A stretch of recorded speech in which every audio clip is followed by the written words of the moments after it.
지난주 우리는 이 도망자처럼 쫓기듯 떠나서 이 차가운 돌베개를 베고 흐느꼈던 그 야곱에게 하나님께서 먼저 사닥다리를 내려주신 그 베델의 밤을 좀 함께 나누었습니다. 이 시점에서 우리가 좀 정직한 질문을 좀 던져보았으면 좋겠습니다. 돌베개를 눈물로 적시면서 이 하나님을 깊이 만났던 이 야곱은 그 이후에는 어떠한 인생을 살았을까요?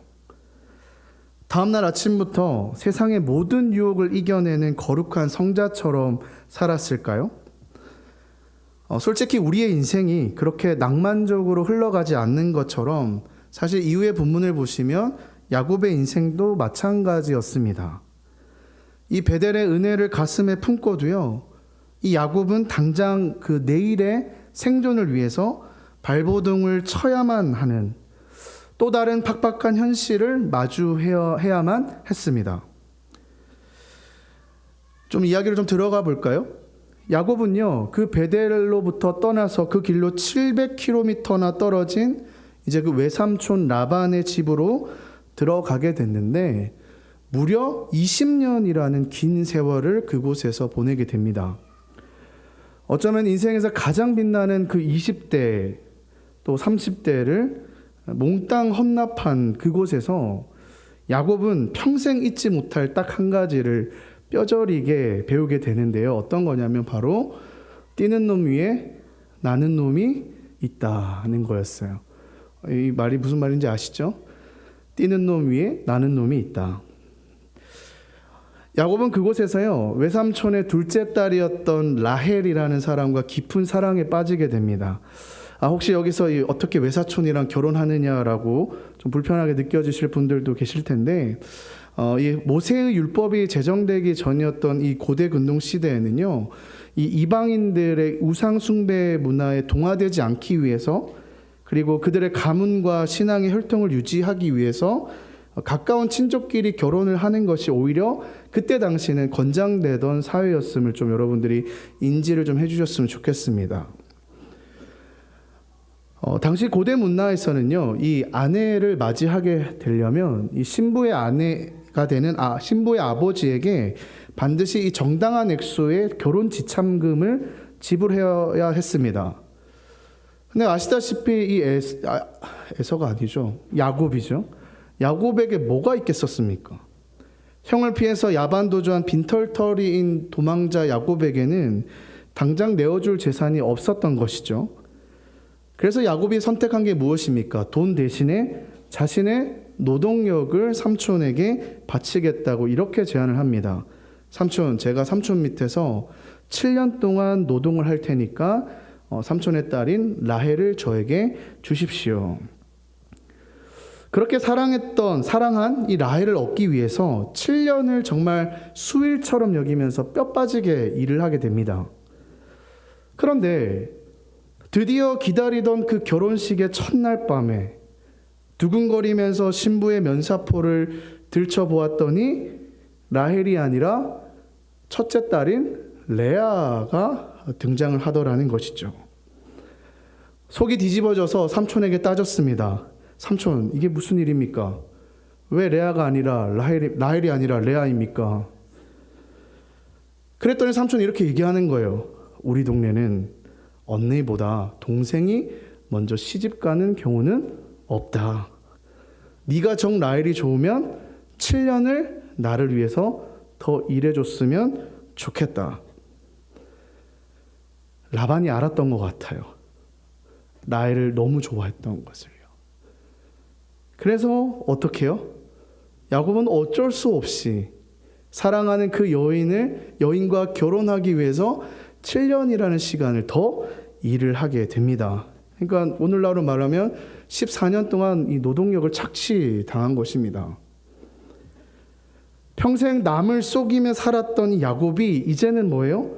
자신이 철저히 속임수를 당하는 그 자리에 서면서 자기의 실체를 뼈저리게 느끼는 그런 시간이 되었을 거라고 생각합니다. 근데 좀 안타까운 것은요, 여러분이 본문을 좀 보시면요, 20년 동안 사실 야곱이 처음에 베델을 경험했지 않습니까?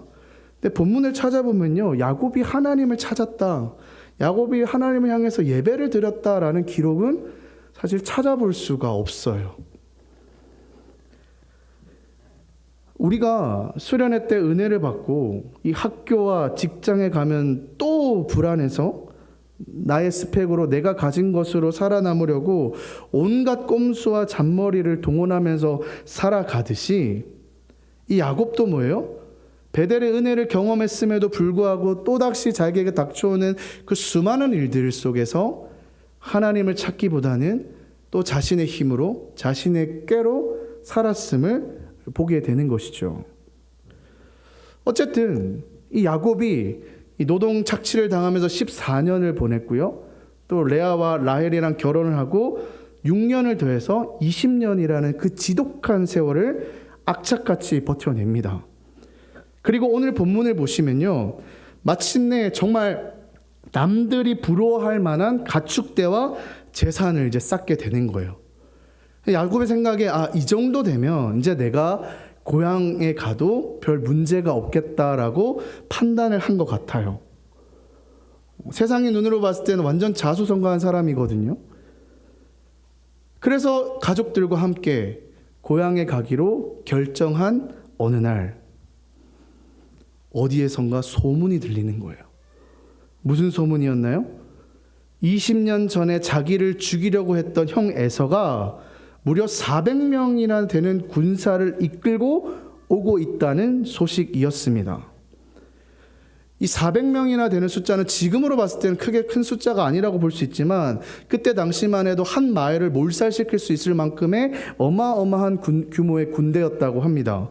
그러니까 지금 야곱의 입장에서는 무슨 생각이 들까요? 지금 내가 돌아간다는 소식을 듣고 소문을 듣고 형이 나를 잡으러 오는구나, 형이 나를 죽이러 오는구나 라고 생각했을 것 같아요. 그러면서 드는 생각이 뭘까요?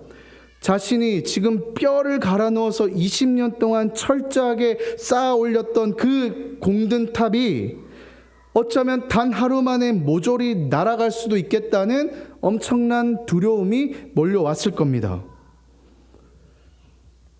그래서 이 야곱이요, 어떤 판단을 내리냐면 이 야곱 앞에 지금 강이 하나가 흐르고 있었거든요. 혹시 무슨 강인지 아십니까? 야복강이라는 곳이거든요. 그 소식을 듣고 순간 이 지혜로운 자잖아요. 지혜롭다고 해야 되나요? 자기가 살기 위해 이 최적화된 지혜를 가지고 있는 사람이었잖아요. 가족들과 재산들을 먼저 앞으로 보내는 거예요. 자기 혼자 그 강을 건너지 않고 이렇게 서 있는 겁니다. 왜 그랬는지는 뒤에 나중에 보면 이유가 나옵니다. 거기서부터 오늘 본문이 시작되는데 32장 24절을 보실까요? 뭐라고 합니까? 야곱은, 넘겨주세요, 홀로 남았더니. 홀로 남아서 야곱이 무슨 생각을 했을까요?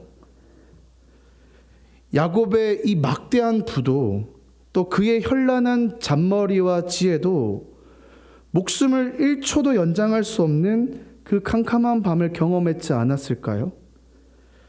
그를 그럴싸하게 포장해 주었던 껍데기는 모두 벗겨지고 모든 것을 잃은 채로 홀로 남겨진 그 야복강가의 칠흑 같은 어둠 속에서 오늘 야곱이 생각지도 못한 일을 경험하게 됩니다.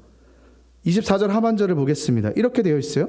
어떤 사람이 날이 새도록 야곱과 씨름하다가, 여러분 오늘 이 장면을 이제부터 좀 야곱의 심정이 되어서 좀 한번 들어가 봤으면 좋겠어요.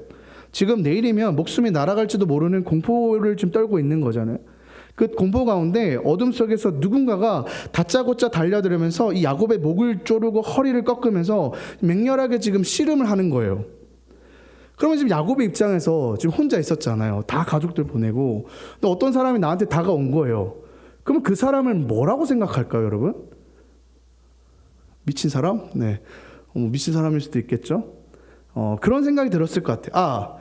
에서가 지금 오고 있었잖아요. 에서가 지금 나를 죽이려고 보낸 암살자구나. 지금 그가 내 목을 따러 왔구나라고 생각이 들었을 것 같아요. 왜 그러냐면 오늘 이 창세기 저자가 참 재밌는 게 오늘 이 말씀에 기가 막힌 이 히브리어 안에 언어 유희를 볼 수 있거든요. 굉장히 의도적으로 어떻게 사용했냐면 다음 장면 넘겨주세요. 일부러 이렇게 만들어놨어요. 이 야곱이라는 말이 히브리어로 어떻게 읽냐면 야코프라고 읽어요. 야코프, 그리고 야복강이라고 했잖아요. 이 야복이 뭐예요? 야보크라고 있습니다.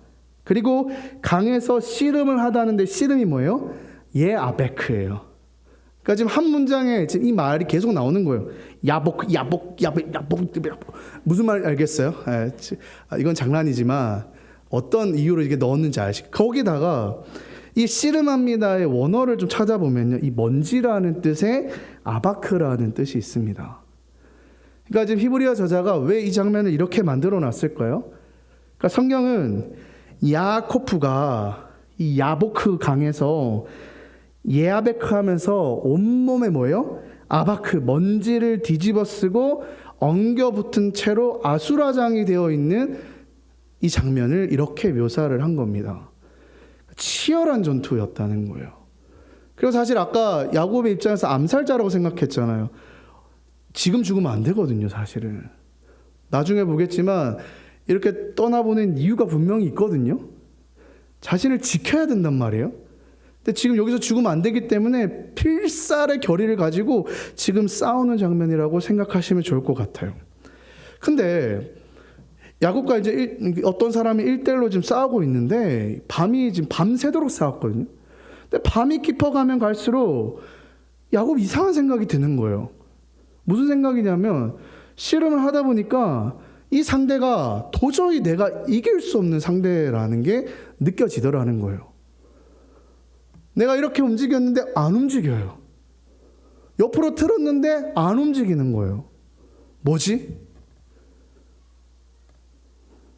꼭 가만히 반대로 생각하니까 이 사람이 나를 죽이려고 하거나 이 사람이 나를 쓰러뜨리려고 했으면 충분히 쓰러뜨릴 수 있는 힘이 있는데 그냥 버티고 있는 느낌이 들더라는 거예요. 그래서 무슨 생각이 들까요? 지금 이 사람은 나를 죽일 의도가 없구나. 이 사람은 지금 에서가 보낸 암살자는 확실히 아니구나라는 생각이 들었을 겁니다. 그러면서 누가 떠오르겠어요? 누가 떠올랐을까요? 그의 뇌리에 스치는 그 기억이 어디로 가냐면 20년 전에 야복강이 아니죠. 그 베델의 사건이 떠오르는 거예요.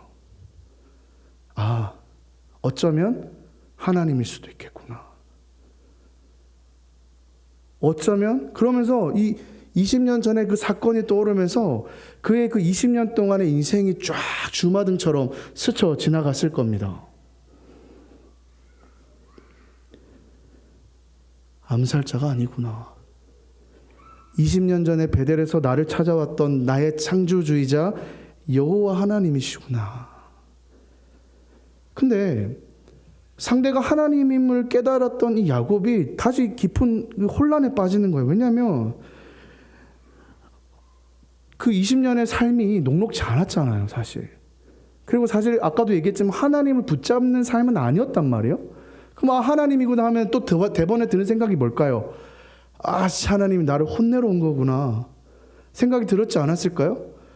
근데 혼내려면 그냥 혼내면 되지. 왜 나를 붙잡아 놓고 왼종일 흙먼지를 같이 뒤집었었거든요. 막 뒤집어주면서 나랑 같이 왜 이렇게 뒹굴고 계시지?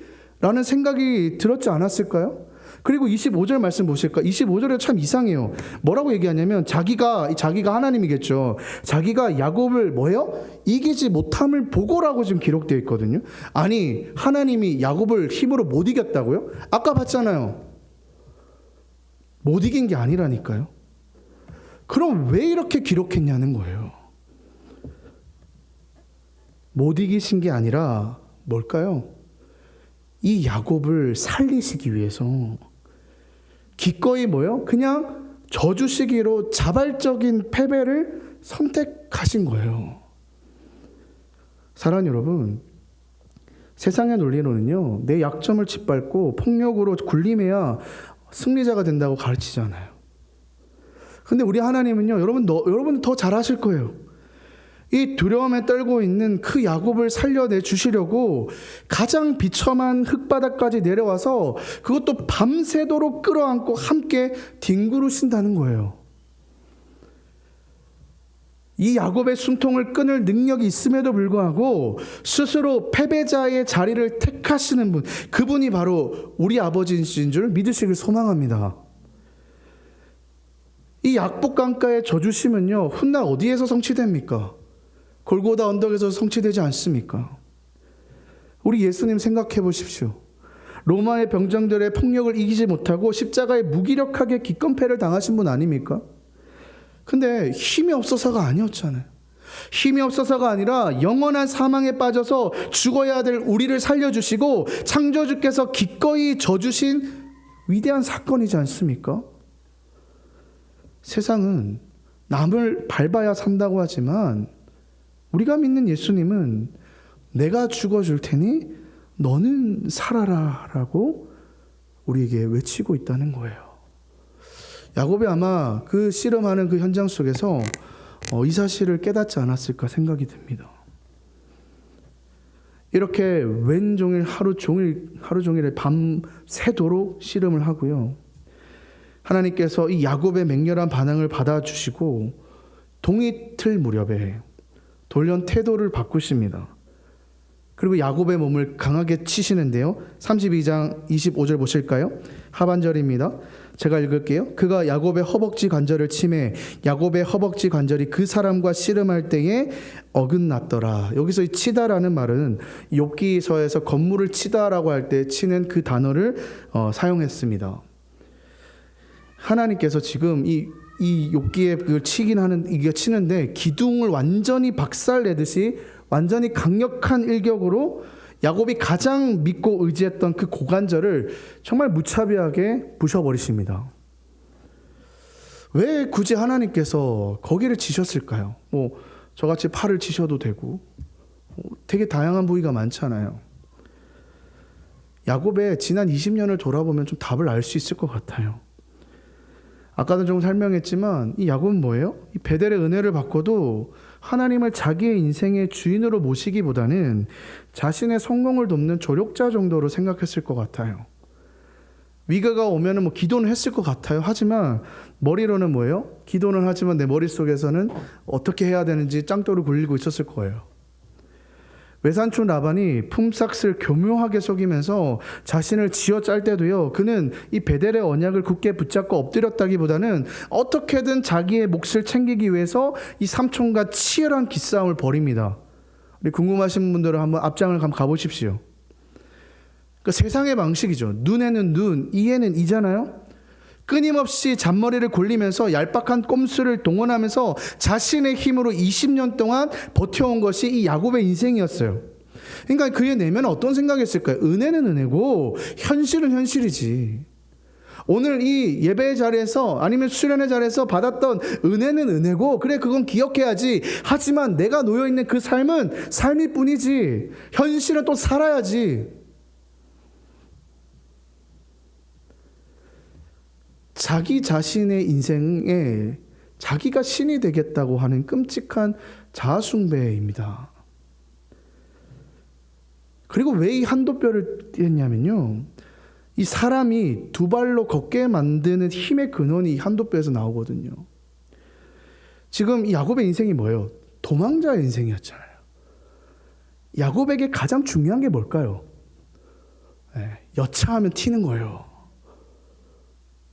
여차하면 튀는 인생이었다고요.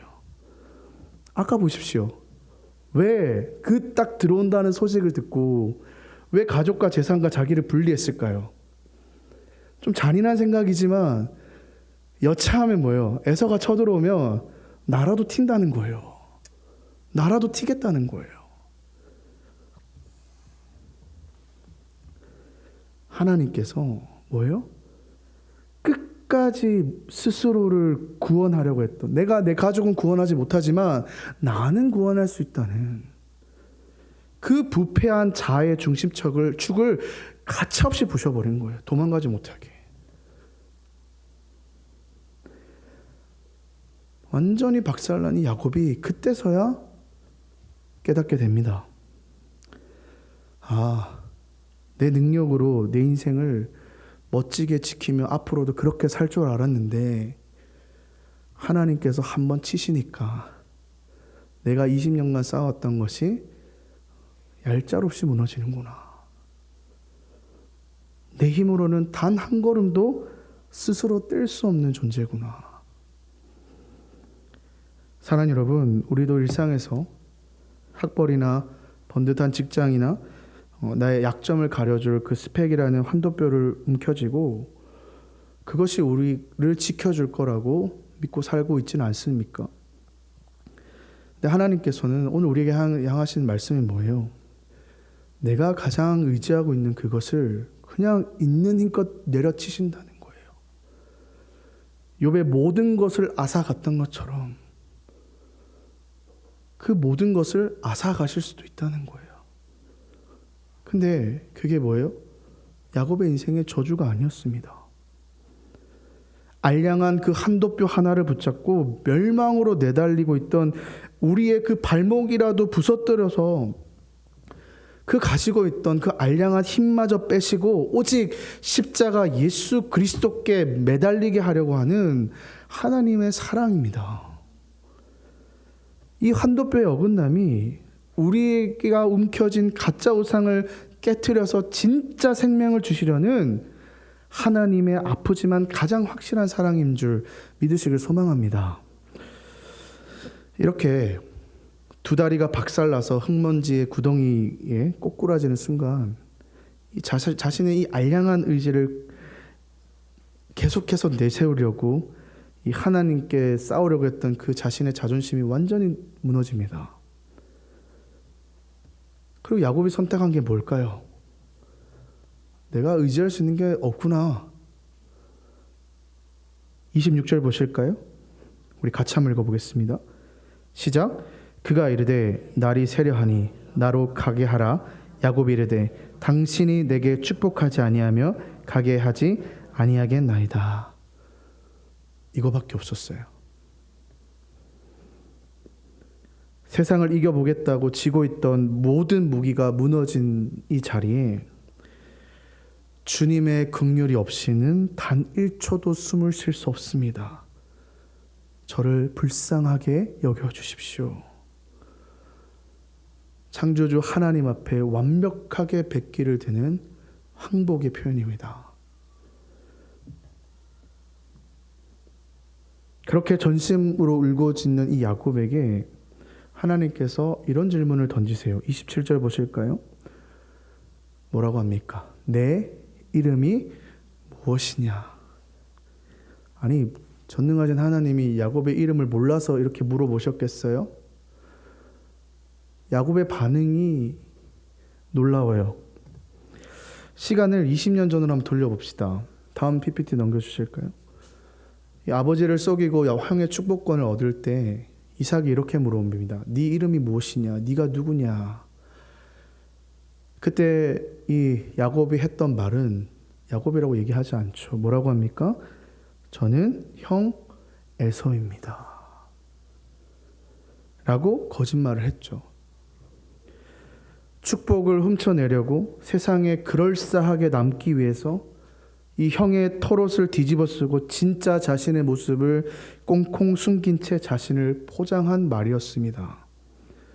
그러나 오늘 환도뼈가 부러진 채 흙먼지를 뒤집어 쓰고 이 창조주 앞에서 완전히 벌거벗겨진 이 야곱은 비로소 자신의 실체를 실토하게 됩니다. 뭐라고요? 저는 야곱입니다. 저는 제가 써놨네요. 사기꾼입니다.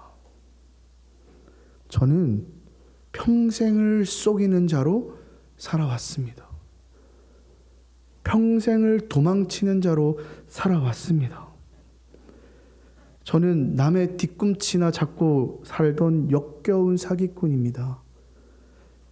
예배 자리에는 거룩한 척 앉아 있었지만 세상 앞에서는 화려한 이력서와 포장된 모습으로 나의 진짜 모습을 가리면서 오직 내 안에 솟구치는 그 이기적인 욕망을 위해 살아왔던 더러운 죄인이 바로 저입니다. 라는 고백이에요. 사랑하는 여러분, 세상 앞에서는 철저하게 강한 척 나를 포장하고 그렇게 살아남지만 하나님 앞에서는요, 하나님께서 원하시는 거는 여러분이 있는 모습 그대로 나오시기를 원해요. 철저한 나의 이 죄됨을 하나님 앞에 인정하고 가슴을 치는 그 야곱과 같은 통회의 순간에 하나님을 찾기를 하나님께서는 무려 20년간 기다리고 계셨다는 거예요. 여러분도 저는 마찬가지라고 생각해요. 하나님께서요, 지금도 기다리고 계세요. 나의 꾸며진 모습이 아니라, 세상을 통해 만들어낸 나의 모습이 아니라 야곱과 같은 내 있는 모습 그대로 나의 연약함을 주님 앞에 내려놓고 내가 믿고 따를 분은 오직 주님밖에 없습니다. 그 고백을 기다리고 계십니다. 그렇게 자신의 실체를 하나님께 토설하자 이렇게 주님께서 말씀하세요. 28절도 우리 같이 한번 읽어볼까요? 시작. 그가 이르되 내 이름을 다시는 야곱이라 부를 것이 아니요 이스라엘이라 부를 것이니 이는 내가 하나님과 및 사람들과 겨루어 이겼음이니라. 아멘. 한도뼈가 부러져서 흙바닥에 쓰러져 다리를 못 쓰는 그 인생의 파산자가 단 한 번도 제대로 이타적으로 살아본 적이 없는 이기적인 인생이 도대체 무슨 수로 전능자를 이겼다는 말이에요. 그러니까 이건 물리적으로 이겼다는 게 아니에요. 자신의 알량한 모든 의들을 다 내려놓고 십자가에서 매달렸기 때문에 이긴 거예요. 자신의 죄악을 인정하고 하나님 앞에 항복해서 이긴 것이에요. 야곱이 강해서, 야곱이 가진 것이 많아서 이긴 것이 절대 아니에요. 먼지 같은 그를 살려내려고 흙구덩이에서 친히 기권패를 당해주신 그 하나님의 피 묻은 은혜 때문에 오늘 항복하고 엎드린 우리가 이 세상을 이기는 진짜 승리자가 되었음을 하나님께서 선포하신 현장입니다. 여러분들이 만들어낸 승리가 아니라 하나님께서 나를 택한 너희가 이 세상의 승리자다. 그래서 약복강가의 이 밤이 오늘 제목이죠. 지는 것이 곧 이기는 밤이라는 거예요. 말씀을 맺겠습니다. 31절을 보실까요? 그가 브니엘을 지날 때 해가 돋았고 그의 허벅다리로 말미암아 절었더라. 해가 돋았고 그런데 다리는 절었다. 어둠 속에서 멀쩡한 두 다리를 가지고 화려하게 뛰어다닐 때 야곱은 이 사망의 공포에 쫓겨 멸망으로 내달리는 불쌍한 도망자의 인생이었어요. 그러나 한도뼈가 반전이 박살나서 평생을 남의 부축을 받아야 하는 그 절뚝거리는 사람이 된 지금 거짓된 옛 자아인 야곱이 캄캄한 그 강 건너편에 영원히 수장이 되었고 십자가로 거듭난 그 새 인류인 이스라엘의 영혼으로 찬란한 태양이 떠오르고 있는 장면이에요. 이제는요, 그에게 남겨진 건 뭐예요? 그가 바뀌었지만 현실이 바뀐 건 아니잖아요. 그의 눈앞에는 여전히 두려워하는 에서가 있습니다. 한도뼈가 어긋나서 절뚝이는 그 야곱이 이 형을 그래도 끝 만나러 가야 되는 상황이에요. 근데요, 놀랍게도요, 다음 장면을 보시면요, 야곱이 완전히 바뀌어요. 어제까지만 해도 지가 살겠다고 처자식들과 전 재산을 방패막이 삼아서 뒤에 꽁꽁 숨었던 그 비겁한 야곱이 이제는 아니에요. 하나님을 붙잡고 자아가 완전히 박살난 이 아침에 그는 절뚝거리는 다리를 이끌고 가족들 맨 앞으로 갑니다. 그리고 자신을 죽이러 온 그 400명의 군대와 형 앞에서 무려 7번이나 땅 앞에 엎드려서 절을 합니다. 그때 여러분 어떤 기적이 일어나신지 아십니까? 살기 등등했던 그 원수 에서가요, 야곱의 그 생각과는 달리 달려와서 야곱의 목을 끌어안고 함께 통곡하더라는 거예요. 피바람에 불이 불 것 같았던 그 복수의 칼날이 십자가의 그 은혜 안에서 완전히 화해해 눈물로 뒤바뀌어 버립니다. 그리고요, 오늘 이 야곱이 형을 보면서 뭐라고 얘기하는지 아시죠? 우리 같이 한번 읽어볼까요? 시작. 내가 형님의 얼굴을 배운 즉 하나님의 얼굴을 본 것 같사오며라고요. 오늘 본문의 29절 보시면요, 이 야곱이 그 현장을 브니엘이라고 하거든요. 제가 읽어볼게요. 그러므로 야곱이 그곳의 이름을 브니엘이라 하였으니 그가 이르기를 내가 하나님과 대면하여 보았으나 내 생명이 보존되었다 함이라. 하나님과 대면하여, 그 하나님의 얼굴의 은혜가 여기서만 미친 것이 아니라 뭐예요? 야곱에서 에서로, 야곱이 살아갈 그 현장에서 하나님의 얼굴에 은혜가 임했다는 거예요. 저는 여러분들의 삶이 이랬으면 좋겠어요. 야곱에게 가능한 거라고 생각했을까요? 야곱의 생각으로는요, 당연히 피바람이 일어나야 돼요. 에사가 복수해야죠. 우리의 삶도 마찬가지잖아요. 아유, 또 쳇바퀴카처럼 돌아가겠지. 나를 힘들게 못살게 구는 저 상사는 여전히 그럴 것이고, 나를 어렵게 만드는 내 부하들, 부하가 아니죠, 동료 직원들, 내 친구들, 교수님들, 그건 네 생각이고, 내가 형님의 얼굴을 배운 즉 하나님의 얼굴을 본 것 같습니다. 여러분, 이 고백이 여러분들의 삶의 고백이 되길 원합니다. 여러분들의 그 삶의 현장이 하나님의 얼굴을 보는 그런 현장이 되었으면 좋겠습니다. 여러분의 만나는 그 관계가 하나님의 얼굴을 보는 관계가 되었으면 좋겠습니다. 하나님 앞에 항복합시다. 주님, 저는 연약한 자입니다. 저는 야곱이었습니다. 그러나 오늘부터 주님을 붙잡기 원하오니 주님의 얼굴을 보게 하시고 내가 살아가는 그 삶의 현장에 주님의 얼굴에 은혜가 임하는 우리의 삶이 되게 하여 주시옵소서.